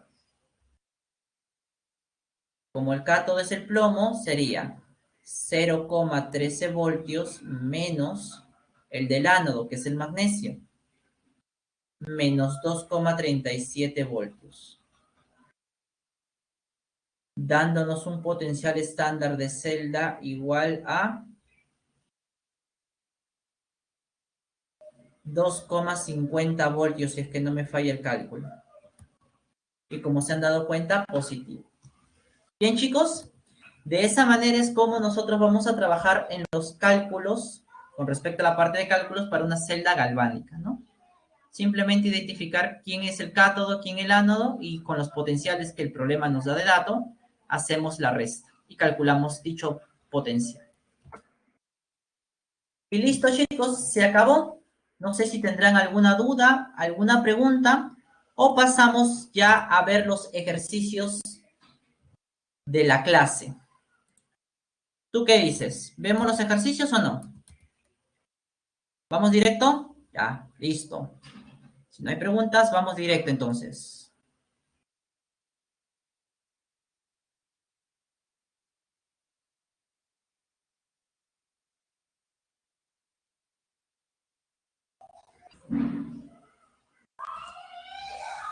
Ahí está. Por favor, me confirman si logran ver los ejercicios. Se logra ver, ¿no? Muy bien. Pregunta number one, chicos. ¿Cuál es la clave? ¿Cuál es la clave en la pregunta número uno? Bingo, José. Ya empezaste, ya empezaste, ya. Correcto.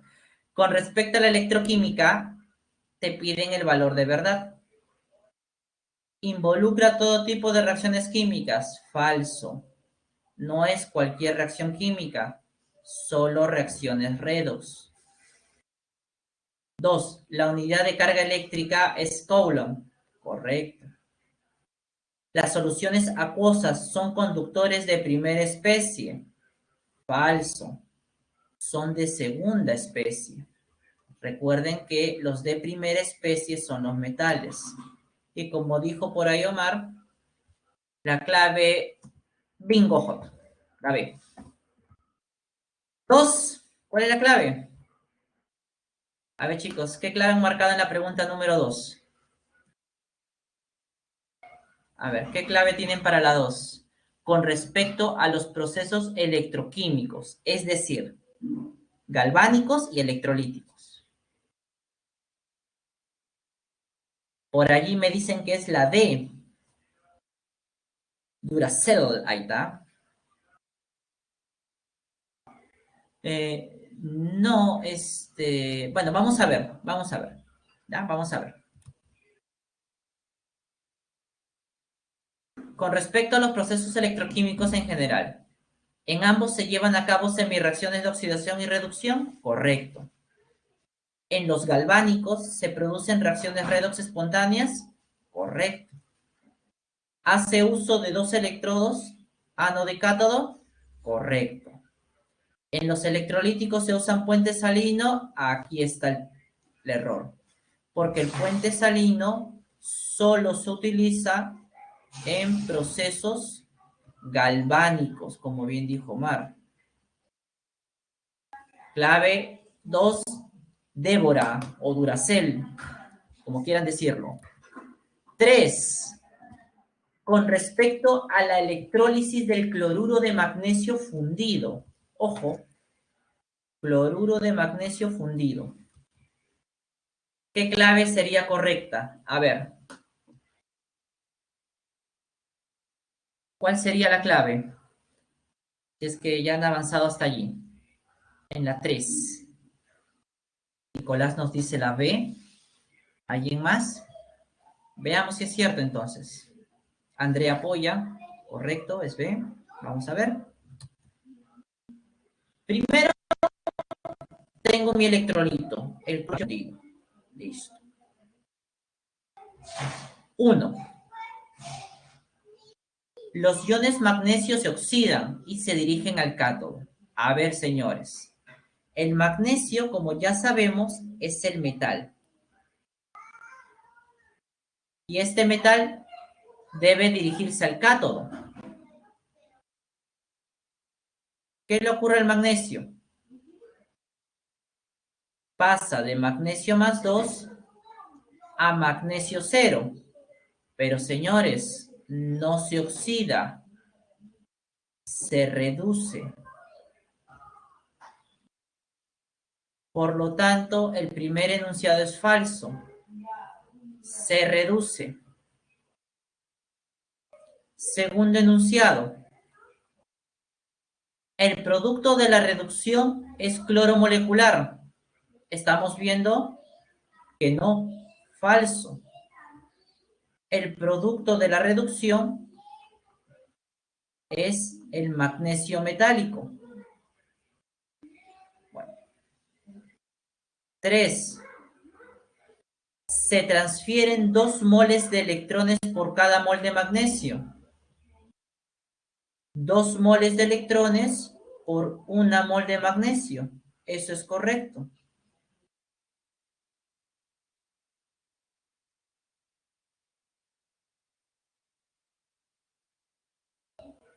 Falso, falso, verdadero, clave. La 3, la B, barco. Brr. Muy bien, Omar, muy bien. 4. ¿Cuál es la clave? A ver, en la 4. Clave en la 4 sería... A ver, si tan bien que ibas a Omar ya empiezas a amar. ¿Cómo que cristal? La C de crema. Crema, muy bien, Jennifer. Muy bien, ingeniera. Vamos a ver por qué la C. Dice, determine respectivamente el peso equivalente del metal del sulfuro de aluminio y del sulfato de níquel. Para empezar, en el sulfato de aluminio, el aluminio tiene carga más 3. Entonces, el aluminio más 3 va a transformarse en aluminio 0 y gana 3 electrones. Para el sulfato de níquel 2, tal como el problema te lo está dando, el níquel trabaja con carga más 2. Entonces, ese níquel más 2 va a transformarse en níquel 0 y para eso debe ganar 2 electrones. Por lo tanto, su peso equivalente gramos será, del caso del aluminio, su masa molar entre el parámetro teta, que es 3, y eso nos da 9. Para el peso equivalente gramo del níquel, la misma historia. Masa molar del níquel, 58. Entre su parámetro teta, que son los electrones que gana. Estos son los pesos equivalentes y nos daría como clave en la pregunta 4 la letra C de crema. Muy bien, muchachos, muy bien. C de crema en la 4. 5. ¿Cuál sería la clave en la 5? ¿Cuál sería la clave en la 5? ¿Alguna respuesta? A ver, creo que no. Te hablan de una solución acuosa de sulfato de cobre 2. Determine los Faraday necesarios para depositar 25 moles de cobre. Muy bien. En el cátodo se va a reducir el cobre. Es decir, el cobre más 2 se transforma en cobre 0. Para eso, ¿qué vemos? Que necesita ganar 2 moles de electrón. Pero si nosotros recordamos, un Faraday equivale ¿a cuánto? A 1 mol de electrones. Pero de la ecuación que vemos, que una mol de cobre se forman a partir de 2 moles de electrones.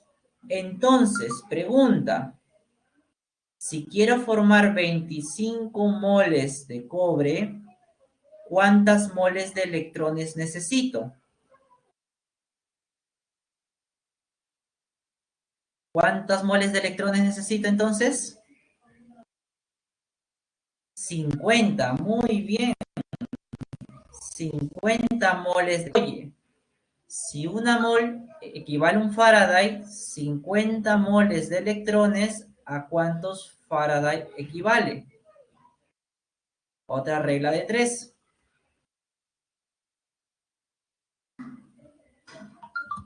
Y la respuesta sería 50 Faraday. Clave, Sheila o cremita, la chinita. Muy bien, chicos, 5C, ¿sabes? Sencillito nomás. 6. ¿Ya? Aquí nos da un problema que el enunciado se va a usar para las preguntas 6, 7 y 8. En esta pregunta número 6 nos hablan que se va a recubrir una pistola con níquel. Para eso se utiliza una solución acuosa de sulfato de níquel. Niqueloso, níquel 2. Te dicen, ¿en qué electrodo debes colocar la pistola y cuál sustancia se oxida en el otro electrodo? A ver, señores, para el sulfato de níquel acuoso, ¿qué productos se debe obtener en el cátodo y en el ánodo? ¿Qué productos se obtienen en el ánodo y en el cátodo? A ver, esto ya lo hemos hecho anteriormente en otros ejercicios, ¿no? A ver, quiero su respuesta, chicos. ¿Qué electrodos están usando? ¿O qué productos se obtienen? Disculpen. Níquel y oxígeno, correcto. En el cátodo, el níquel, porque no es aluminio ni del 1 ni del 2A. Y en este caso, como el azufre usa el estado máximo, no se oxida. En su lugar se oxida el agua formando oxígeno. Muy bien, señores. Entonces, si yo quiero recubrir la pistola con níquel, ¿en qué electrodo lo debo colocar?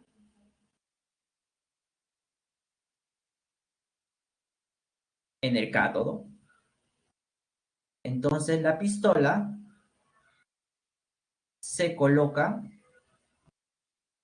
en el cátodo, porque en el cátodo, como estás observando, se va a depositar el níquel. Clave en la pregunta 6 sería cremita. Gato. Muy bien, seguimos. 7. Te piden la masa de níquel que se deposita sobre la pistola. Si por la celda ha circulado esta cantidad de corriente y este tiempo.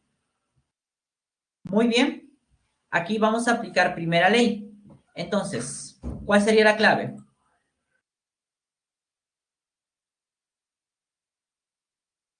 Mientras van escribiendo la clave y mientras voy resolviendo, correcto, ¿ya?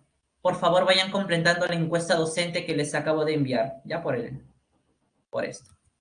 El ADMI. A ver, por la primera ley, ¿qué tengo? La masa de níquel es igual al peso equivalente gramo del níquel.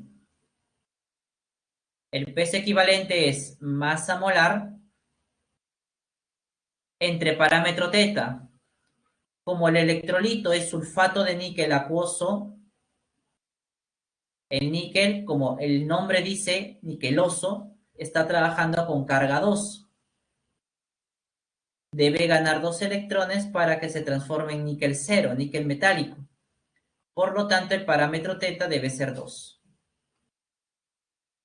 Esto por la intensidad, 9,65, y por el tiempo, que es 2000 segundos. Todo sobre 96.500. Y esto, como han dicho por ahí, nos sale 5,8 gramos. Pregunta 7, la clave la A. Muy bien, muchachos. En la 8, ¿ya? Nos piden el volumen. Ahí está, cerramos, estimado Luis. Dame 2 minutitos. En la 8 vamos a ver cómo dar la solución, ¿ya? Te piden el volumen en litros del gas que se produjo. Acuérdate que en el ánodo habíamos dicho que se produce el oxígeno gaseoso. Entonces, ¿cómo voy a hallar? Aplicaré la segunda ley para ello. La masa de níquel sobre el peso equivalente gramo de níquel debe ser igual a la masa de O2 sobre el peso equivalente gramo del O2. Reemplazando la masa de níquel, como vimos hace un momento, fue 5,8 gramos. El peso equivalente, como vimos hace un momento, fue 58 entre 2. La masa de O2 es lo que quiero hallar. El peso equivalente de este O2 o la masa molar del O2 es 32 y la cantidad de electrones que pierde es 4. De aquí podemos sacar directamente, ¿no? Y obtener directamente la masa de oxígeno, que en este caso sería 3,2 gramos de oxígeno. Ahora, si calculamos el número de moles, 3,2 gramos sería 1 mol, 32 gramos. Y esto nos da 0,1 mol. Y si tú recuerdas, para sacar el volumen a condiciones normales, se multiplica el número de moles por el volumen molar. 22,4 litros sobre 1 mol, dándonos 2,24 litros, que sería el volumen de oxígeno en la pregunta 8 y nos da como clave la letra A de avión. Ya, un rapidito nomás. Pregunta 9, y esto ya es rápido, nos dice lo siguiente. Nos dice que un marcapaso funciona con un voltaje de 2,80 y se arma la pila para que lo haga funcionar. Al respecto, el diagrama de la pila es el que se muestra aquí. Veamos. ¿Quién se reduce? ¿Quién se oxida? Como el oro tiene mayor potencial de oxidación, este tiende a reducirse, por lo tanto sería nuestro cátodo. Y el otro, como tiene un menor potencial, se oxida y sería nuestro ánodo. Entonces, en el diagrama de celda, al lado izquierdo de las barras oblicuas va la semicelda anódica, su electrodo, que es el magnesio, manganeso, y su electrolito, manganeso más 2. Al lado derecho va el cátodo, su electrodo y su electrolito, oro 3. Primer enunciado, verdadero.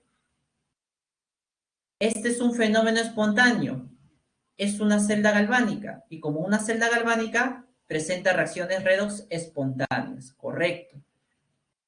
¿El marcapaso funciona con el voltaje que da la reacción? Veamos. ¿Cuánto es el potencial estándar de la celda? Potencial del cátodo menos el ánodo. Sería 1,50 voltios menos 1,18 voltios. ¿Cuánto es? Sería 2,68 voltios. Pero, señores, este voltaje no es suficiente, porque según lo que hemos leído, el marcapaso funciona con 280, por eso es falso. ¿Ya? Clave en la pregunta número 9 sería la letra B de barco. Y en la 10, para finalizar, nos piden calcular la fuerza electromotriz de esta celda, o sea, el potencial estándar de celda. Este viene a ser el cátodo, porque tiene mayor potencial. El otro, al ser menor, es el ánodo. Restamos potencial del cátodo, 0,51 voltios, menos el del ánodo. Y esto nos da un valor de 6 más 1 son 7, 7 y 5, 12. 1,27 voltios positivo. Clave en la pregunta 10, la letra C. Y eso sería todo, muchachos, con respecto a los ejercicios. Aquí les dejo la clave de los ejercicios propuestos. Y bueno, eso sería todo de mi parte. Muchas gracias por su tiempo. Espero que hayan completado toda la encuesta y nos vemos en otra oportunidad. Hasta luego, chicos.